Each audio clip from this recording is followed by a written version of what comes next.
ওই কিরে, এত ভয়াবহ ভয়ঙ্কর বাড়ি, এটা কোন জায়গায়? মা গো, দেখছি না মা, এটা আবার বত্ত খায়। तो चलिए शुरू करते हैं।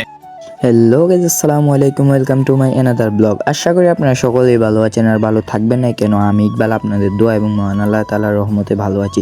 আজকেও বরাবর মতো আরেকটা নতুন মিনি ব্লগ ভিডিও নিয়ে চলে এসেছি। আজকের ব্লগ ভিডিওটা হলো সকল বন্ধুবান্ধবরা মিলে প্ল্যান করেছি আমের পর তাকাবো, তার জন্য বন্ধুর আরেক পুরান বাড়িতে চলে এসেছি।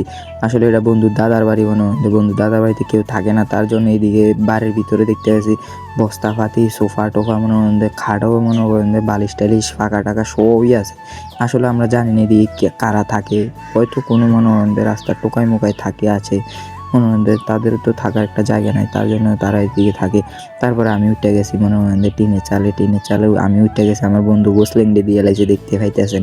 গোসলেংডে দিয়ে বন্ধু উঠার চেষ্টা করতেছে, কিন্তু পারতে আছে না, বন্ধু ফিসল খাইয়া খাইয়া পইরা যাইতেছে।